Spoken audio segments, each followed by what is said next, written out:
Hey everybody, it's Party Elite. Welcome back to our Warhammer 40K Rogue Trader Let's Play, where, perhaps unsurprisingly, there's something mysterious afoot on our capital planet. I came here from a very, very long distance away to get my coronation dealt with, but it doesn't look like things are going to go very smoothly.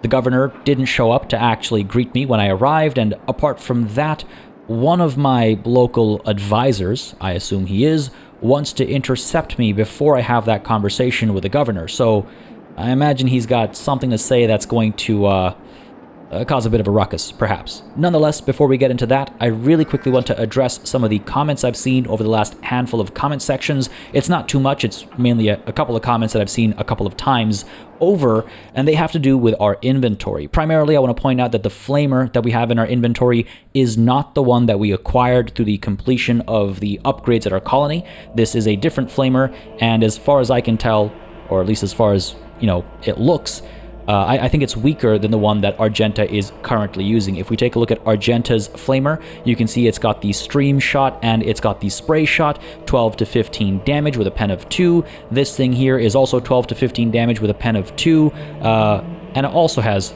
the stream shot and the spray shot. So rather, it's the exact same thing. It's not stronger or weaker. It is the exact same thing. And I could hand that over to somebody else. It's been pointed out that maybe I give it to Heinrichs, or maybe I give it to Abelard, because they, charge into melee, and as they're getting closer and closer, maybe they should be using their flamer. But Heinrichs here has his combat shotgun, and Abelard, as we very well know, has his melta, and this is a two-handed weapon, so we can't have them equip it alongside a melee weapon. With that said, though, on the topic of Heinrichs, we might want to replace his combat shotgun with the nulling shotgun, or the nullifying shotgun. I forget exactly what it's called, but I do know it starts with the letter N, and it looks like a shotgun. And if we take a look at the nullifying shotgun and compare it with the combat shotgun, we'd be able to see the difference. So real quick trick there that was pointed out to me in the comments as well. This is how it worked in the Pathfinder games as well, but if for some reason it's comparing the wrong equipment set, just change to the correct equipment set, flip to a different character, flip back to the original character, and now it's going to be looking at the newly selected equipment set. Anyway, back to the combat shotgun. Hot tips from Party Elite for you, from Party Elite's comment sections, actually. Credit where it's due. But yes, the combat shotgun, 18 to 24 damage versus 21 to 24 damage, so the nullifying shotgun is a bit more powerful on the low end there. But beyond that as well, you can see the combat shotgun has a pen of 2, the nullifying shotgun has a pen of 6, and they have the same rate of fire. Actually, the range on the nullifying shotgun is a little bit bigger too, so that's good. There's really no reason not to take on the nullifying shotgun, so let's go ahead and do exactly that. We'll leave the combat shotgun behind, and how does this nullifying shotgun look? Very, very similar to the combat shotgun. Okay, very well. Separately, it was also pointed out to me that our bolt pistol is just sitting here looking pretty. The thing about bolt pistols is that you need bolter weapon proficiency before you can use it. And this goes for other weapons as well. Flamers require flamer weapon proficiency, or flame weapon proficiency, I believe it's called. Then you've got, solid projectile proficiency, las proficiency, so on and so forth. I don't think anybody aside from Argenta actually has bolter proficiency. And Argenta is obviously using a full-fledged bolter, not a bolt pistol. So that full-fledged bolter is able to, hit that much harder because of its rate of fire. It's got a rate of fire of 3 versus the bolt pistol that only has a rate of fire of 1. So just something to keep in mind as to why I'm keeping the bolter as opposed to flipping over to the bolt pistol. And separately as well, if we take a look at the Rogue Trader, he can't equip it. If we take, well, Jay isn't actually a party member, she's just here temporarily. Heinrichs can't equip it. Pascal, I guess he could, but the Omniscient Axe is two-handed though, so he wouldn't be able to equip. Hang on a second. If I do this, I like his plasma gun. I guess because of his mechadendrites and stuff, he only has the one equipment pairing. Interesting. We'll stick with the plasma gun, I think, because I like its AOE damage output. It does a bit more on the lower end and on the higher end. It's a full two-handed weapon as opposed to a one-handed pistol, right? The only difference is that in melee, Pascal could use the bolt pistol, whereas he can't use the plasma gun. But if he's in melee, he's going to use his much more powerful omniscient axe instead. So let's get back to the plasma gun, I think. Plasma pistol is 10 to 14. Plasma gun is 11 to 15. Can I do the plasma gun? I can. Okay, cool. Is that what he had before, or did he have the plasma pistol before? I guess we'll find out together when we dive into the next engagement. We'll be fine. Cassia, meanwhile, cannot, I assume, take on the bolter. That's correct, the bolt pistol, I should say. Argenta, we already discussed. And if we move on to Abelard, he also cannot use the bolt pistol. So for those of you wondering why I'm not actually giving that bolt pistol to anybody, there you go. Hopefully that explains it, and hopefully my logic there is sound. I think it is, at least. It makes sense not to give it to Pascal, because I do quite like his plasma gun. Again, we could replace the plasma gun with a plasma pistol, which does just a little bit less damage, just a little bit less pen. But why would I do that? Because again, if he is in melee, he's gonna smash people with his omniscient axe. So we'll keep things as they are, but I just wanted to address that because I've seen a couple of comments over the last handful of episodes, actually, that I thought should be addressed, and the best way to address them would be through an explanation while recording. Again, folks, I do read all of the comments, so if you have any thoughts, opinions, questions, or anything you'd like to share, drop them in the comments down below. And if you've been enjoying this series, leave a like, leave a comment. They do make a very big difference in just letting me know what people are enjoying on the channel. And as I've hopefully exemplified many times now, I do, in fact, yes, read the comments, and I read comments regardless of how old an episode is. If this episode released 3 years ago, and you want to drop a comment right now, I will read it, and it will register. Just want you to know. Anyway, let's go ahead and have a conversation with Clementia and Abelard, I suppose. Seems to be a setup over here.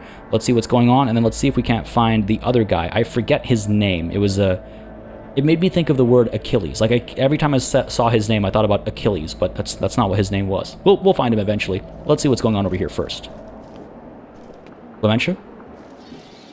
Your lordship. Clementia bows her head politely. For a chancellor to a rogue trader, she is dressed rather simply. A parade doublet, polished boots, and a comfortable cloak. She bears a saber in a gilded scabbard. Whether for show or protection, one could not say. Only her ring with the Worsarian crest indicates that she is of the highest social stratum. The governor is waiting on the periphery of the palace. Please let me know when you would like to see him.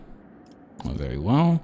Succeeded an awareness check there. The sharp gaze, the impeccably straight back, the composure. For a moment, you feel like you're looking at a younger version of Abelard himself, not his heir. Judging by the scars on the exposed parts of her body, Clementia saw her fair share of combat prior to assuming the position of Chancellor. This is, I will say, this is really cool. I'm a big sucker on tabletop RPGs for when party members, like families or backstories, kind of get explored a bit more. We haven't really been able to do that in this game because we're not engaging in those conversations when we're on the ships and stuff like that, in the interest of the playthrough kind of progressing along.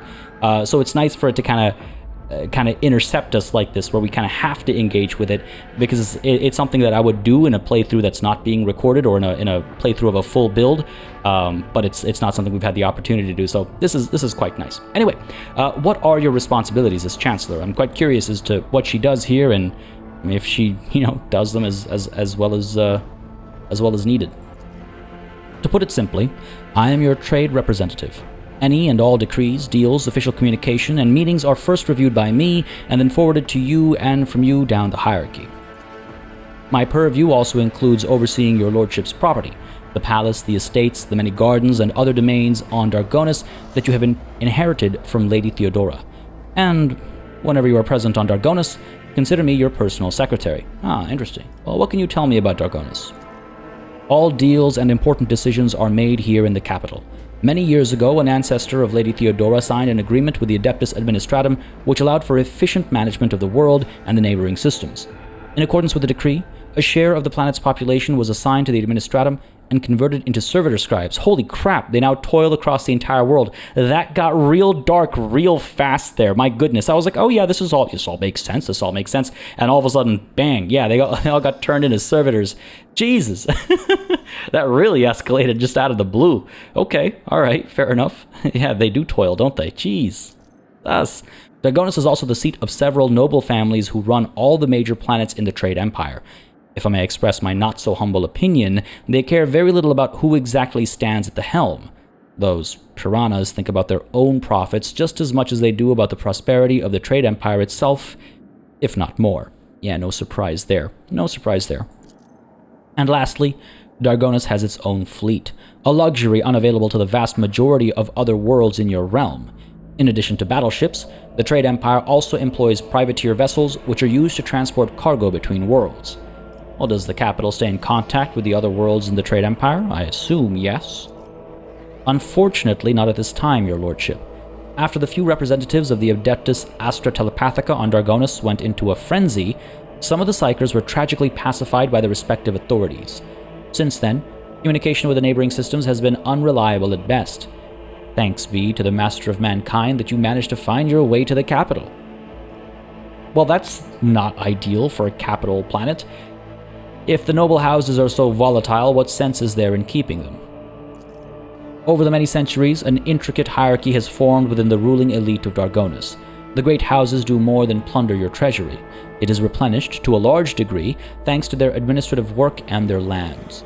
Naturally, you can get rid of anyone whom you consider surplus to requirements, but right now, it could threaten the fragile stability that is currently holding the trade empire together. Are there any other issues that I should be aware of? Apart from the disrupted communications, Dargonus was recently raided by enemies of humanity. However, the fleet, under the command of Captain Marthius Warsarian, triumphed over the accursed Xenos. If you ask for my opinion on this matter, we have the situation completely under control. Wow, a lot of nepotism going around, eh? No surprise there, and in character, I have no issue with this, of course. Don't forget my own background, right? But out of character, Party Elite's kind of like, that's a lot of nepotism. I hope these guys are good at their jobs, because I have my doubts. Nonetheless, failed an awareness check there. Oh, I don't think I've failed many of these, but Clementia raises her head proudly. She is obviously pleased with her house's accomplishments. Curious. Oh, you know what? I like this a lot. There's one thing to be said for when you know you failed a check and you become instantly, like, suspicious, right? But here I don't know which way I should be suspicious. Is it that she's not pleased with her house's accomplishment? Is it that she's... I had a few more examples in mind, but they've all just slipped away as I was finishing that first sentence. But nonetheless, I'm not exact... Like, the most obvious interpretation of this is that she's not pleased with her house's accomplishments, and she actually doesn't get along with whoever that other Warsarian is. But I feel as though this failed awareness check could mean a few other things at the very least, though none of them are coming to mind right now, and for that I apologize. Anyway, thank you for the report, Chancellor. I will not... Oh, this is just about telling me. I read that as take me. No, tell me about Governor Drivestem. Yes, please. I need to be well informed before I speak with this individual. Urbend Drivestem is a well-respected man, and not just on Dargonus, but throughout the Trade Empire. For many centuries, his house has supported the capital's administration and the logistics between the Von Valancia systems. The Drivestem's efforts secured years of order and prosperity for Dargonus. What's more, Lady Theodora personally insisted that Lord Urbend specifically be made the next governor. Look, Lady Theodora's judgment is after what happened on Yanis, I'm a little less in love with all the decisions that she made. I succeeded a fellowship check here. The way you speak of Drivestem, I hear a hint of either contempt or resentment. Oh, interesting. Not the read I got from the text alone, but I suppose the tone carried some of that with it. What's going on here? No, I don't believe I feel either, your lordship. Clementia's steely eyes stare into the distance, her jaw clenching visibly. She speaks in a polite but clipped manner, clearly flustered by your insight. We have different views on how to run a world. We sometimes have discussions over the laws that are enacted. But we both work for the good of the Von Valancia's trade empire. That much can be said without a doubt. Fair enough. Thank you for the report, Chancellor. There we go. There's his name. Achilleas. Well, that's why I think about Achilles. It's because it's basically Achilles. Achilleas Scalander. Does he cause any problems? Why, none at all, your lordship. Secretary Scalander is an outstanding individual and a loyal servant of the Von Valancius dynasty.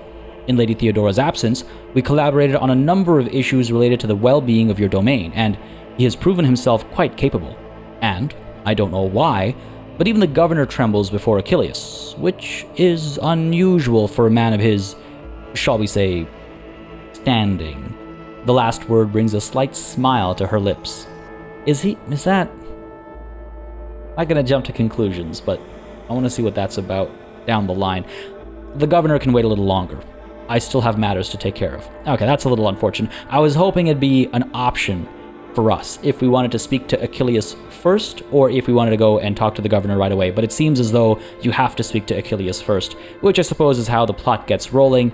But I like having the freedom of choice, I suppose, a lot more viable around the table than on a pre-programmed cRPG, obviously.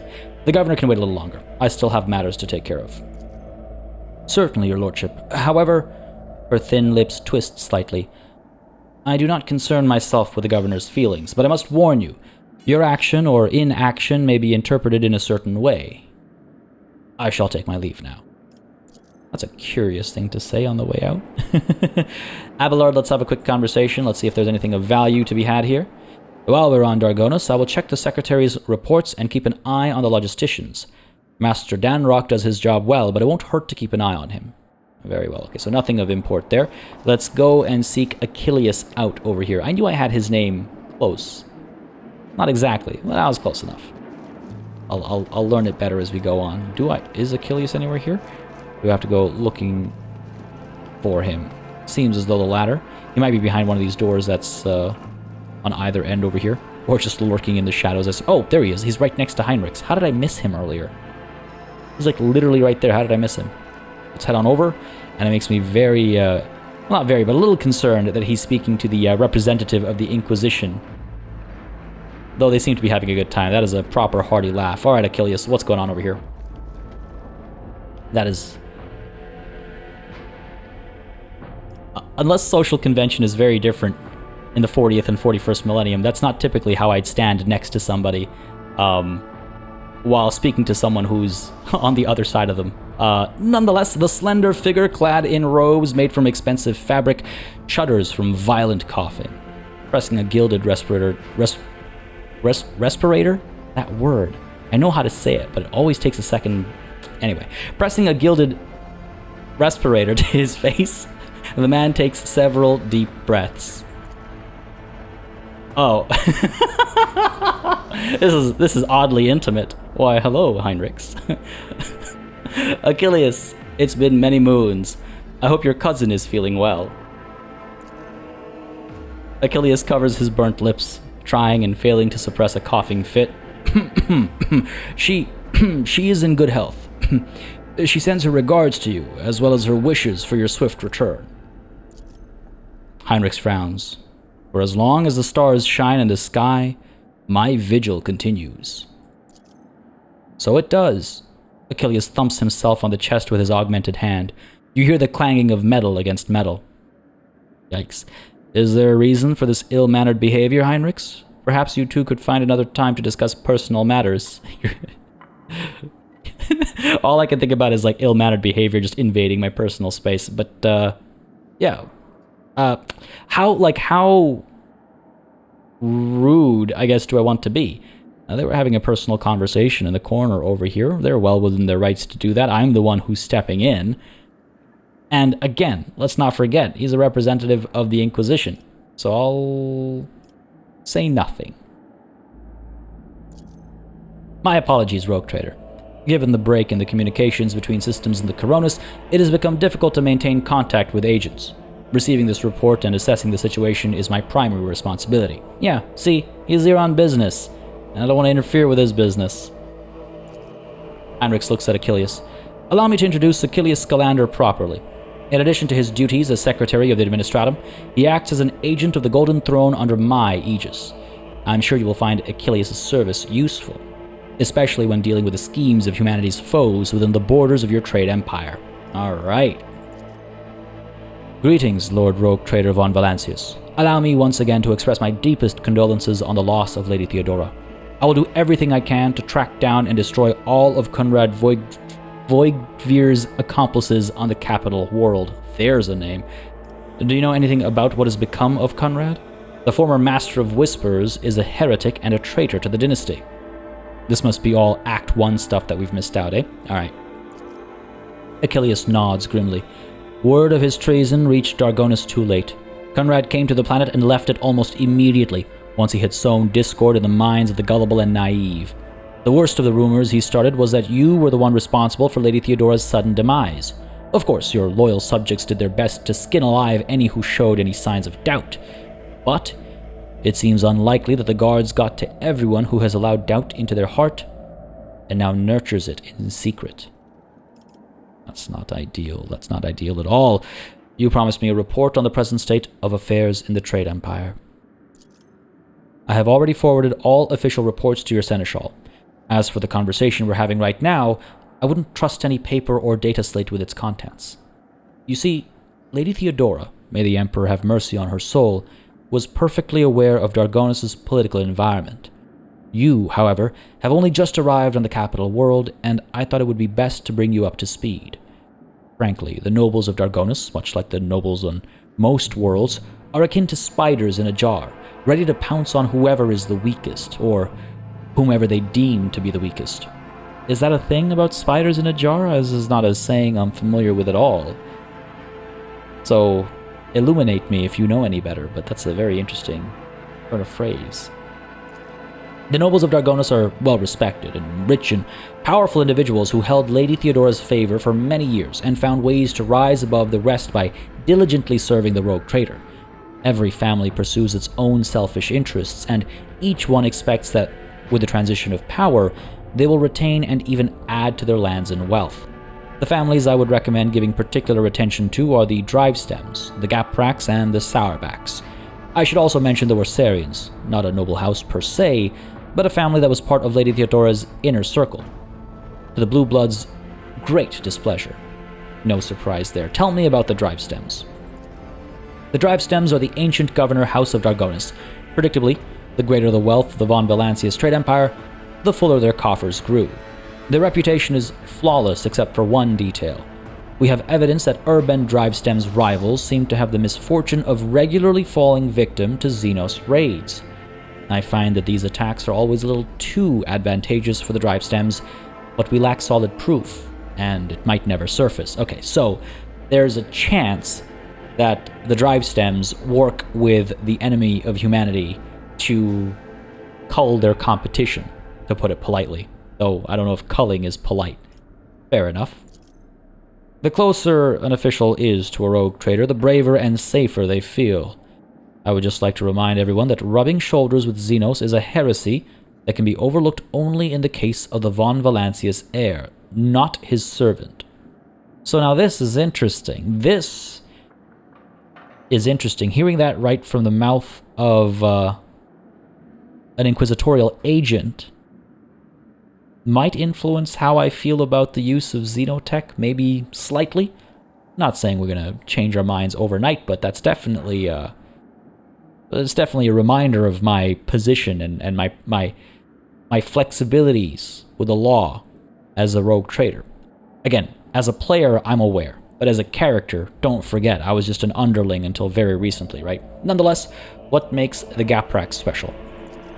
The Gapraks hail from a remote forge world, and among their distant relatives, there are many servants of the Omnissiah, and the house itself is close to the cult of the Adeptus Mechanicus, both in spirit and in their business connections. The Gapraks oversaw the industrial shipments within your trade empire, until recently. Ever since the astropathic communication with Kiavagama was severed, they have been quite concerned about the security of the planet placed in their care. I really wonder what would have happened if we went to Kiavagama first, because we'd have some insight, right? We'd be able to share something, I imagine. Nonetheless, what can you tell me about House Sauerback? Religious and hard-working, the Sauerbacks own many enterprises on the world of Santiel's Pride, including the distillation manufactorums that produce promethium. I must note that lately members of the Sauerback family have been prone to overly liberal statements about the von Valancius dynasty. They believe that Lady Theodora is a bit too keen to leave her worlds without proper oversight. Okay, interesting. And I would like to know more about the Worsarians.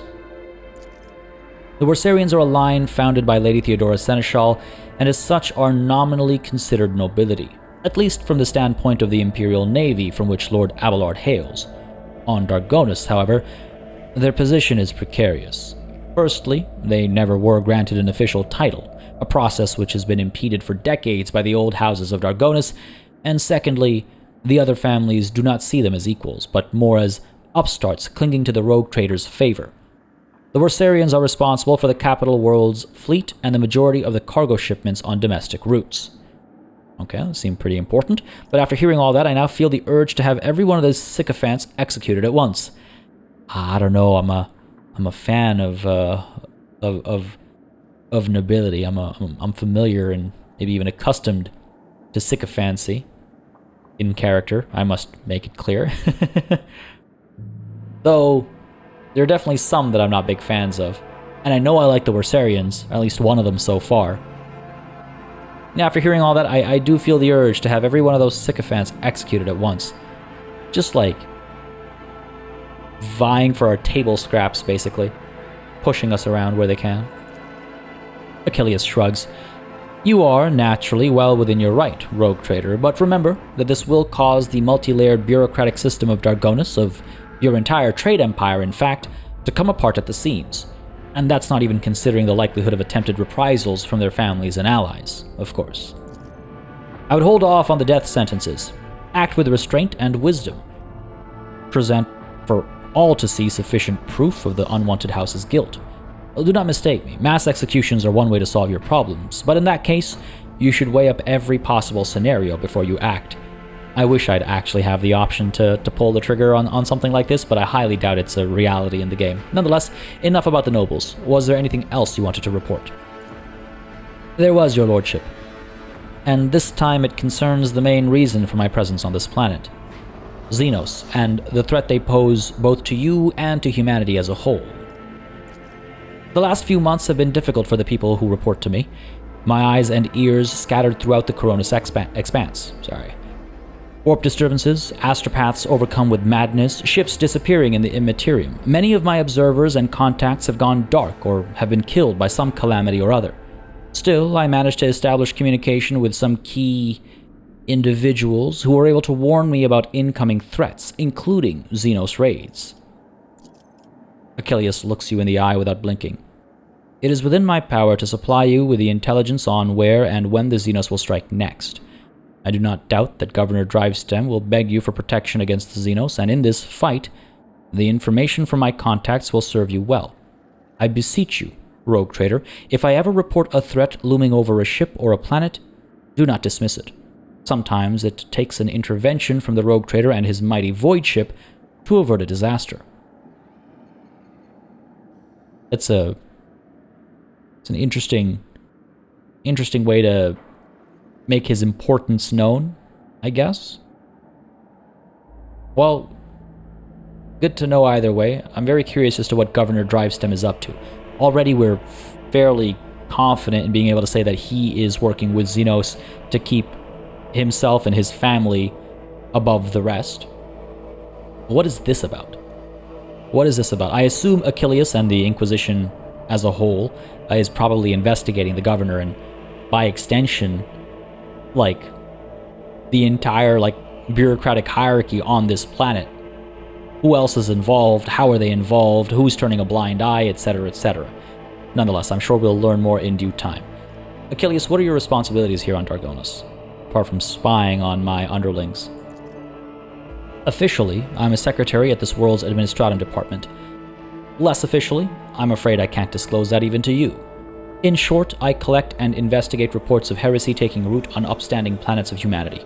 Above all else, I am concerned about the Xenos threat that hangs over the entire Coronis expanse, including your trade empire. Sadly, my mission was complicated by the recent warp disturbances, and I'm still trying to re-establish contact with many of my agents. Tell me about Xenos. The residents of the local systems are no strangers to skirmishes with the enemies of humanity, but recently the loathsome beasts seem to have completely flown off the handle. We're receiving reports from ships that made it through the warp to Dargonus. Both they and the colonies that they departed from are being attacked. We have identified the breed of Xenos that pose this threat. The Eldari, humanity's ancient and insidious foes. Be vigilant on your travels. The Xenos will undoubtedly attack a rogue trader's ship should they find the circumstances to be in their favor. Oh, we've already gone toe-to-toe with them, but I'm curious as well, are we ever going to see the Drukhari? Are we going to see orcs? Are we going to see Tyranids? I'm curious what other Xenos threats are in this game. We've seen the Eldari before, we've seen them on the concept art and stuff as well, but I just can't recall if we've seen any others. And I'll have to go digging, but I hope there's more than just the one. At least as far as my memory serves, there hasn't been, right? Nonetheless, unfortunately, in the host of humanity, there are those who are willing to grovel before our enemies in the hopes of a valuable reward. You may be interested to know that we are on the trail of such heretics. Achilleas glances at a data slate. Overwhelming evidence indicates that a ruined void station in Langren's belt is being used as a base by a band of pirates who are not above dealing with Xenos. I was unable to persuade the Chancellor of the need to dispatch a ship there, but perhaps you would like to pay a courtesy call to these scoundrels yourself. Maybe. Do you know anything about the Cult of the Final Dawn? My knowledge is deplorably limited, your lordship. All my attention has been focused on tracking Xenos activity. I am certain that Master Van Calox can tell you much more about those heretics than I. And about your unofficial work. Achilleas' amber eyes flash with interest. Yes? Whom do you truly serve? The rogue trader? Or the interrogator of the Inquisition? Achilleas quickly glances at Heinrichs. And whom does the rogue trader serve? The Golden Throne? The Trade Empire? Could it be that one stems from the other? And if so, is there any sense in discussing it? That's all the answer that I needed. It's obvious who he serves primarily, and truth be told, I don't blame him. That's both in character and out of character. He's responsible for keeping everybody in check, including rogue traders who'd be willing to deal in heretical technologies and God knows what else. God Emperor knows what else, I should say. I want a list of all your agents and the means to contact them. I can understand your desire as a rogue trader to have everything under your control, and yet I am not at liberty to make use of classified information related to the interrogator's agents in whatever way I see fit. Achilleas lowers his gaze and nods politely. Understandable. I would like to have some connection with these guys, but I totally understand needing to protect your agents. Who knows, Who knows who could be an enemy of humanity? Heinrichs lets out a sigh of disappointment. There's no point in pressing my agents. None of them would ever reveal such vital information, especially not in my presence. I did it in your presence out of respect for you, Heinrichs, so you knew the conversations I was having. Come on now. I'm not going to dismiss the spies of the Inquisition. Again, in a different playthrough, where I was more heretical, absolutely, I try and do that. But here, nah, I'm pro-Emperor, baby. We need the Inquisition here to keep people in check. If you want to do it for me, be my guest.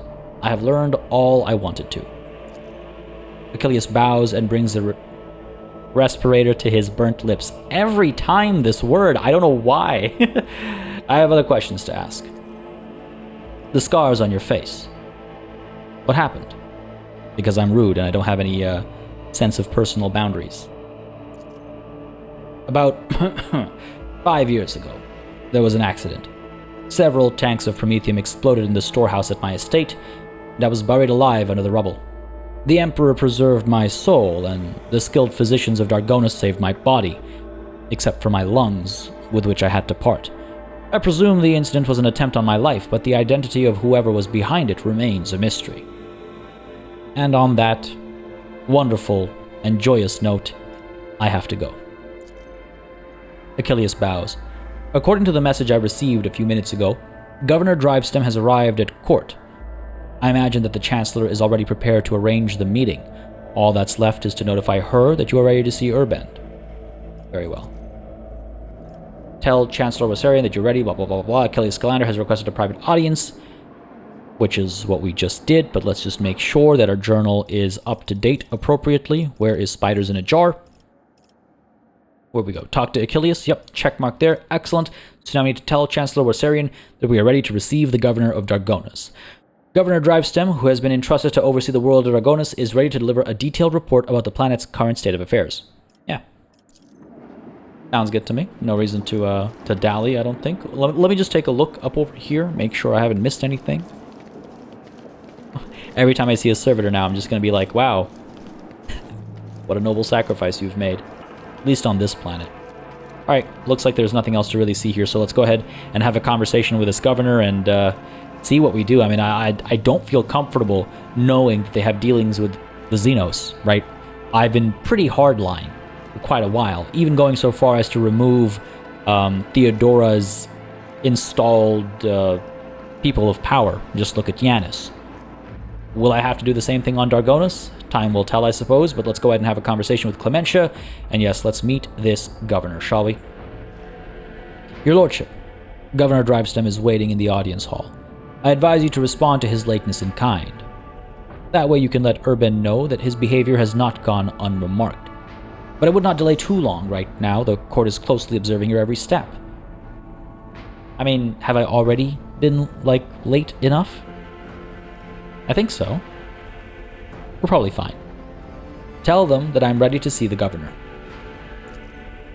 Clementia bows before leaving. I shall arrange for him to be escorted to your study. 2 hours? Who kept who waiting? 2 hours? Are you kidding me? Governor. A rogue trader von Valancius, a 20th in his line, a rogue trader, keeper of the sacred warrant, and ruler of the Cronus expanse from the Kranach system to the 100 Dreams crossroads. I bid you welcome. Urban Drivestem, governor of this great world. First and foremost, please accept my deepest condolences. It will be difficult to recover from the loss of a woman as great as Theodora von Valancius. It pains me to think that she is no longer with us. The citizens of Dargonus and of the entire trade empire grieve alongside you. Please allow us to declare half a year of mourning so that we can honor the memory of our beloved lady. Half a year of mourning? I gotta chill. Theodora von Valancius deserves more than that. You will declare a full year of mourning. There is no need. I am the new ruler of the trade empire. Let my subjects rejoice at my arrival instead. Or it's all the same to me. Do as you see fit. I'm kind of going to lean into 2 here. 2 sounds a little aggrandizing, a little full of himself, perhaps. But the way I see it is, if you double down on the mourning and the grieving and the sadness, you give the enemies an opportunity to grow stronger. You give them something to exploit. No. None of that. Not under my watch. There is no need for this period of mourning. I am the new ruler of the trade empire. Let my subjects rejoice at my arrival instead. We do not need more sadness in this grim, dark universe. The bewilderment causes the wrinkles on Drivestem's glossy face to soften. Your lordship, these are centuries-old traditions, sacred customs and rules. Do not forget who it is you serve, Urban Drivestem. If it is the rogue trader's wish not to have a mourning ceremony, Abelard's voice grates unpleasantly, then so be it. Perhaps the parvenu installed by Lady Theodora cares not for the sacred traditions of our founding ancestors. The governor gives a meaningful nod in Abelard's direction. But rogue trader von Valancius is a descendant of the true children of Dargonus. It behooves the ruler of a world to honor its customs. Okay, well, if it's local custom, that changes things. Again, they didn't give us all the information before it made us pick a choice. I wish I'd known that this was embedded into local culture and not just like something this guy was superfluously proposing. I am as much of a parvenu. What is a parvenu? I'm unfamiliar with that word, and I'm very curious. So I'm actually going to look it up right now because I am that curious. A person of obscure origin who has gained wealth, influence, or celebrity. Oh, I see. Hang on a second. This guy's talking smack about Abelard, not me. I thought he was calling me names, but understanding what the word actually means now, and that's why it's important to look things up, he's talking smack about Abelard. I don't like that. I do honor traditions, Governor. Later, when things in the Trade Empire settle down, we will declare a mourning period. That sounds like a good diplomatic middle ground to me. Alternatively, I avert his smack talk to me instead, just to, maybe check him a little, or I shall be the one to judge what behooves me and what does not. No. I do honor traditions, Governor. Later, when things in the trade empire settle down, we will declare a mourning period. There we go. Diplomatic. Let's go with that. I'm learning. Didn't shoot him in the back of the head. I'm learning. As you will, your lordship. Drivestem bows his head. Esteemed rogue trader, Lady Theodora was a strong leader, and we ought to follow her example. Let us lean on our wisdom and persevere in spite of this tragedy. Together. And let us carry on where she no longer can by leading the von Valancius trade empire to even greater prosperity. Alas, it won't be an easy task to accomplish. Some time ago, the astropaths of Dargonus flew into a rage, and they had to be subdued. We are gradually restoring our ability to speak with neighboring worlds, but the contacts are still weak, and the roots are tangled and no longer lead to the systems that the captains expect them to. Given that the vast majority of ships in the Dargonus Navy travel without relying on the services of navigators, without your engagement, the well-being of the von Valancius dynasty and billions of its subjects is presently at risk. Yeah, and you wanted to declare half a year of mourning, was it? Get out of here. We met a ship from Dargonus not too long ago. The crew was transporting a strange artifact and went mad during the flight. Worth investigating. Conrad Voigtveer, former Master of Whispers, is a heretic and a traitor. Has he shown his face on Dargonus? What exactly do the Dargonus nobility expect from me in light of the loss of roots and communication with other worlds? Or I would like to complete my inauguration as rogue trader as soon as possible. When is the ceremony? Or finally, tell me about yourself and House Drivestem. There are more important matters at hand. We met a ship from Dargonus not too long ago. The crew was transporting a strange artifact and went mad during the flight. Now, what would have happened if we hadn't boarded that ship? Now, obviously, it was en route, right? But what if we chose not to board it? What if we picked a different route? Nonetheless, tell me more. That is a truly regrettable bit of news. What's more, leaving Dargonus has been forbidden for several cycles now. It seems the Worsarian family has once again failed in their primary responsibilities. He shoots Abelard a condescending look. I will have you shot. I will have you shot. We will investigate this at once, as well as the fact that the ship had to acquire a permit with the Administratum seal. Does your nephew still serve at the Administrative Palace? Ho ho ho ho ho. I like Abelard more. He's just hitting him right back. I love it. The governor presses a number of buttons on the cogitator built into his bracer and looks up at you in surprise. I don't understand. The ship did indeed depart from orbit, but it did so, if you can believe it, on the rogue trader's authorization. That is why no one dared to impede its departure.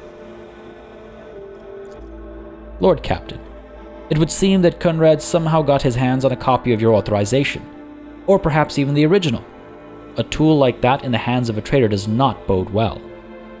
That's problematic. Okay, Conrad, former Master of Whispers, is a heretic and a traitor. Has he shown his face on Dargonus? The governor pensively strokes the rings glittering on his fingers. Lord Voigtveer visited the capital some time ago, but he did not request a personal meeting. A heretic, you say? Now I see where all the whispering in the corridors has come from. I shall be frank with you, your lordship.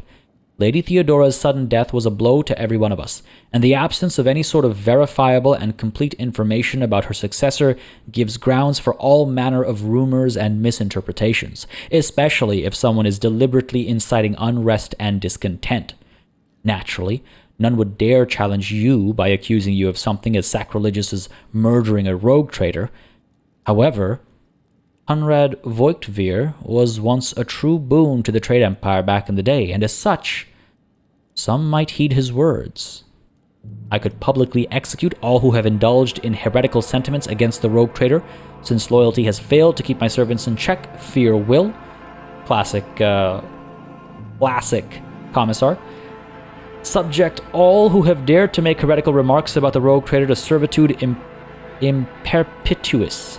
Machines aren't prone to dissidence. Ah, okay. I wasn't sure what servitude imperpetuous meant, but reading that last sentence there tells me it means converting them into servitors.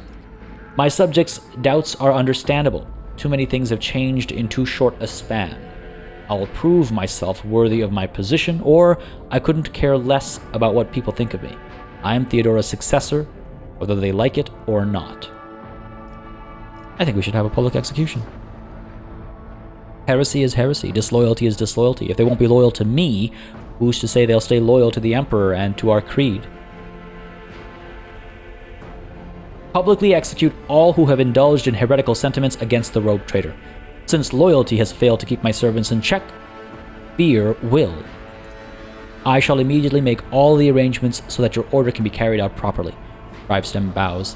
Feel a little bad about that decision, but that's the good thing about this alpha playthrough. I can make all the bad guy decisions that the softer party elite now won't have to make in his final, playthrough of the fully released game. I might still, but it gives me some leeway down the line. What exactly do the Dargonus nobility expect from me? Sure. But what do they expect from me? We are all troubled by the fate of the agri-world Janus that supplied Dargonus and other planets with foodstuffs. Empty stomachs can drive even the mildest rabble to revolt. Furthermore, House Gaprak is perturbed by the loss of communication with the industrial world Kiavagama, which is in their charge. But if you wish to know my opinion, the world that deserves your attention the most is the penal world of Veabos 6, one of the key mining suppliers in your trade empire. Never even heard of it until just now. With my successful commerce check over here, I can say such intriguing concern for the Veabos 6 outpost. Doesn't your house happen to own the extraction stations there? He's trying to be clever. I can be clever right back. Drivestem's beady eyes widen in fear. Your lordship, I beg of you, do not interpret my words as an attempt to influence your decisions in any way. You see, without Veabos 6, the manufactorums on your worlds will need to make haste to find new suppliers elsewhere and arrange for new shipments, and in these troubling times, they run the risk of delays and other most tragic mishaps. My only concern is for the prosperity of the von Valancius dynasty. Yeah, I'm sure it is, buddy. I've already visited the agri-world Janus. Governor Viat found herself facing a number of problems in my absence. Truly, the Viat line is one of the oldest in the von Valancius trade empire. If the inheritor of such well-respected blood could not handle whatever had befallen her, then the situation must have been extraordinary indeed. Never you mind about that, Governor. The governor stares at you with a mixture of worry and incredulity. Nevertheless, after hearing your words, he bows his head in obedience. How is that going to bite us in the butt? Didn't expect the conversation to go quite like that, but there's definitely some tension there. And it's too bad. See, I wanted to go to Kiavagama first, and now I really wish we had, because at least we'd have something to say about the situation there. Maybe put some people at ease, but it is what it is. That does it for the planets and the trade routes. What else? Xenos, your lordship. I don't rightly know where to begin. He rubs the bridge of his nose warily. Otherworldly beasts are not an uncommon sight in the Cronus expanse. They have been a menace to the worlds this side of the Maw for decades. But now those abominations are on the rampage. They show no signs of fear as they attack ships, either damaging them to the point where they become unfit for transport duty, or outright gutting them. Only you have the power to stop this madness. We are in the process of restoring the astropathic choir of Dargonus. Luckily, we were forced to slay only some of the deranged psychers, although those that remain are as yet unable to transmit messages. I hope Master Scalander will keep his word and offer you his support in the war against the Xenos. According to his reports, the region of Veabos 6 has been of particular concern in the last few cycles, which is all the more reason to discover the colony's fate as soon as possible. Wow, what a conniver this guy. Hang on a second. Here's how I'm reading this. I'm reading this like he told his Xenos buddies to cause trouble at Veabos 6 because they were already having some issues. And he's using that to tell Scalander that, hey, they need to investigate that planet because there's stuff going on there. It seems to be a base of operations or whatever, in the hopes that Scalander would tell me that, yes, Veabos 6 is a priority because of the Xenos threat, while the governor wants me there to take care of the threat to the planet under his care. That's the read I'm getting. is like he's playing both sides here, where he's helping the Xenos, but he's also setting them up to help himself because of other issues happening on that same planet. Wow. If that's the case, this guy's a grade A schemer, or I should say, I guess, a grade S schemer.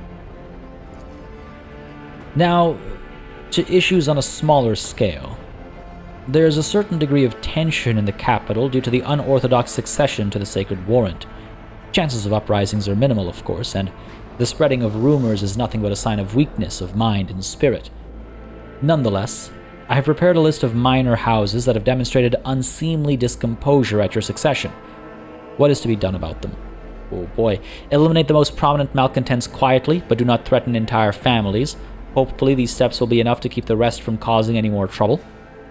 Seems decent. I care not what those hyenas are yapping about behind my back. Leave them be. They are no threat to me. No.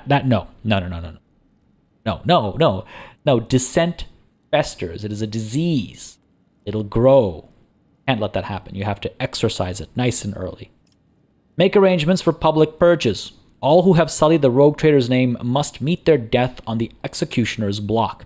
Man, the population of Dargonus is going to be halved over the course of like a fortnight. Send the disgruntled nobles lavish gifts on my behalf, and make sure that my generosity does not go unnoticed by the rest. That could cause some tension. Wondering about public purges. Rule by fear. And only by fear. Or just the most prominent malcontents. Doing it quietly. In an attempt to make people get the message, as opposed to screaming it at them. Look, we're already having public executions. Just gotta add a few more names to the lists. Make arrangements for public purges. All who have sullied the rogue trader's name must meet their death on the executioner's block. This is my capital planet. I expect everyone here to stay in line. And if they don't, well, now they know what awaits them. With a hand stern and strong, isn't that right, your lordship? You bear a stronger resemblance to Theodora von Valancius than I thought. May the stars shine upon her path in the darkness. It will be done. Very well. I guess this is the kind of stuff these guys are used to, so at least there's that. At least I won't be upsetting anybody with a surprise. Though I guess a bullet to the back of the head is a surprise, regardless of... Anyway. And one last thing, your lordship. Your inauguration as bearer of the Sacred Warrant is but a matter of time, and I would like to inquire about one crucial detail. I imagine you are intending to uphold the centuries-old tradition, bolstered by an equally long-lasting friendship, of being represented on Dargonus by one of the noble houses. I presume that, as before, this duty will be accorded to House Drivestem? Ah. That is an interesting decision to make off of very little conversation. I have only suspicions and rumors. It's been suggested that the Drivestems work with the Xenos, right? But we don't have concrete evidence. We don't have proof. And he seems very willing to do everything I want him to do, outside of being a little surprised at my breaking from tradition with regards to the mourning period. One moment. Which houses can represent me at the ceremony? Any of the noble houses located on Dargonus. The Drivestem family, which I lead, the Gaprak family, with long ties to the Adeptus Mechanicus, the Sourbacs, known for their piety and diligence in service. Perhaps I should also mention the Warsarians, who have some influence, but who are not actually of noble origin. Any one of these houses would be honored to represent you at the ceremony. I suppose there's no need to alter any traditions. We've already altered enough by not having a period of mourning, I suppose. Or I could have House Gaprak, House Sourback, or the Warsarians take the honor instead. I don't care, just don't fight too hard over the bone. Yikes, that's a little too full of myself. There is no need to alter any traditions. The dynasty will be represented by House Drivestem. I say with some degree of hesitation. I never doubted your lordship's decision. I can tell that the future holds a fruitful partnership for us and prosperity for all Dargonus. I shall immediately relay all your orders, most gracious rogue trader. May the gold of the throne illuminate your path. Tell me about yourself and House Drivestem. A little late for that. We've already given them the honor. But tell me more. It would be my pleasure to enlighten you. My house is the oldest and most respected on Dargonus. My ancestors walked side by side with yours for many generations as they cared for this world's welfare. Our duty is to supervise the governing bodies within the systems subservient to you, and we are responsible for the trade empire's logistics and economic stability. As for me personally, I am a humble servant of the Emperor and a loyal subject of the Rogue Trader, and, to my great pleasure, I had the honor of calling myself Lady Theodora's close friend. At Urban's last words, Abelard lets out a sound that could be interpreted as either a snort or a cough. Urban gives him a look, which Abelard meets with an expression of utter nonchalance. I love it. I would like to complete my inauguration as Rogue Trader as soon as possible. When is the ceremony? I'm afraid that, until you deal with pressing issues, the ceremony will have to be postponed. Many trade routes are still unavailable. The central worlds of the Von Valancius Empire are going through a crisis, and the warp disturbances, if void observers are to be believed, will prevent important guests from reaching the capital. Very well. That'll be all, I take it? Thank you for your time, your lordship. Since duty calls, I shall take my leave. May the Emperor's grace be with you. Well, that was an enlightening conversation, and a very interesting one as well. I kind of like how that went. It's actually sending us back out there before we do our inauguration. We've restored shipments from Yanis. We've restored the operation of the administrative apparatus on Dargonus as best as we can. So now we must seek out Kiava Gamma, the Kranich system, wherever that might be, and hopefully come back with more good news and make some progress with regards to our inauguration here, or our coronation, as I kept calling it.